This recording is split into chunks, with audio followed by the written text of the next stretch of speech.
सखर में corona virus के खतरे सबब लेबर कॉलोनी में ज़ारिन रज़ाकारनि तो ख़िदमतूं सरअंजाम ॾींदड़ रज़ाकारनि खे इंतज़ामिया ज़ारिन सां मिलण ते पाबंदी लागू कंदे खेनि सरगर्मियूं ख़त्म करण वारी हिदायतुनि बाद सवे रज़ाकारनि लेबर कॉलोनी ॿाहिरां गॾु थी इंतज़ामिया ख़िलाफ़ एहतजाज कयो ऐं छेती नारेबाज़ी कई। हिन मौक़े ते रज़ाकारनि जी हिमायत में सेंटर अंदरि ज़ाहिरीन बि ॿाहिरि निकिरी आया, जंहिंखां पोइ इंतज़ामिया तरफ़ां कंट्रोल करण बाद ॻाल्हियूं कयूं ऐं सदन एहतजाज ख़त्म करायो वियो। सूबाई वज़ीर अवैस जाट, डीसी सखर, SSP सखर पुरची रज़ाकारनि जो एहतजाज ख़त्म करायो। सदन चवणो हो त करंटीना सेंटर मां ज़ारिन जे फ़रार थियण वारनि ख़बरुनि में का बि सदाकत नाहे। शहर में अजायो ख़ौफ़ ऐं हिरास पकड़े पियो वञे। लाड़काणे शहर जे वडीद पुलिस सां मुबैना मुक़ाबले में 15 मार्च ते ज़ख़्मी थियल शहर जे ग़रीबाबाद वासी मैट्रिक जो शागिर्द सईद मोहसिन शाह चांडका अस्पताल जे जेल वार्ड में ज़ख़्मनि जा सूर नसांदे फ़ौत थी वियो। डॉक्टरनि पारां नौजवान जे मौत जी तस्दीक कई वई। वारिस लाश मथां उचकार ॾेई रोअण लॻा ऐं पुलिस ख़िलाफ़ एहतजाज कयो। हिन मौक़े ते फ़ौती नौजवान जे भाउ हसन पंहिंजे वारिसनि सां गॾु ॿुधायो त संदसि भाउ मोहसिन मैट्रिक जी तालीम हासिल करे रहियो हो, जंहिं मथां कूड़ो केस दाख़िल करे खेसि आज़ादु करण लाइ 5 लख रुपया रिश्वत तलब कई वई। लॾण ते मोहसिन शाह खे हफ़ फ्राई कयो वियो। वॾा फ़ौती जे अमड़ इस्पताल ॿाहिरां डॉक्टरनि जे अमले जी ग़फ़लत जूं दाहूं कंदे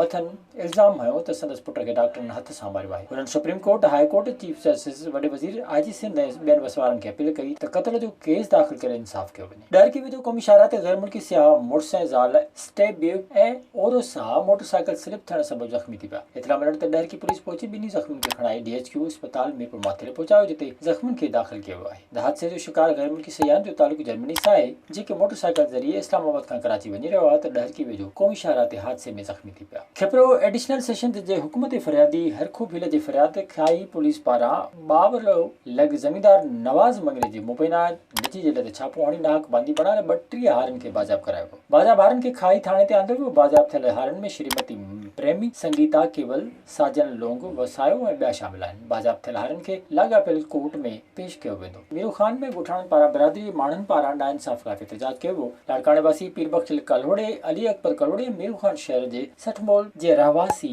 सदाम तुर्मी प्रेस क्लब मीरू ख़ान पहुची एहतजाज करे ॿुधायो त ॻोठ बुठी मुबारक जे रहवासी ग़ुलाम शबीर कलोड़े सां रिश्तेदारियूं थियल आहिनि, जेको उनजे न्याणियुनि ते हर रोज़ हर भरू तशद्दुद करे संदन तज़लील करे थो। हुननि इल्ज़ाम हयो त ग़ुलाम शबीर कलोड़ो लालच में अची कूड़ा इल्ज़ाम हणी लखे रुपयनि जी घुरो करे रहियो आहे, जेका रक़म न ॾियण ते कूड़ियूं फरियादूं करण थियो। हुननि मुतालबो कयो त नाइंसाफ़ियुनि जो नोटिस वठी फ़सादी ग़ुलाम शबीर कलोड़े खे गिरफ़्तार करे इंसाफ़ कयो वञे। कंदकोट में सिंध हुकूमत जे कयल ऐलान ऐं ज़िले इंतज़ामी हिदायतुनि खे शहरनि थुॾे छॾियो। कंदकोट शहर जा मुख़्तलिफ़ कारोबारी मर्कज़ खुलियल रहिया, जॾहिं त कंदकोट जे मोटरसाइकिल शोरूम ऐं आरज़ी मालपड़ी में माण्हुनि जी अचवञ जारी रही। मुख़्तलिफ़ चौकनि ते माण्हुनि जा हुजूम लॻल रहिया, जंहिं सबबि कोरोना वायरस जे ख़दशे ऐं वायरस खे फैलजण खां रोकण लाइ मुश्किलातूं साम्हूं अची रहियूं आहिनि। विज़िट कयो अवामी आवाज़ मीडिया ग्रुप जी वेबसाइट awamiawaz.pk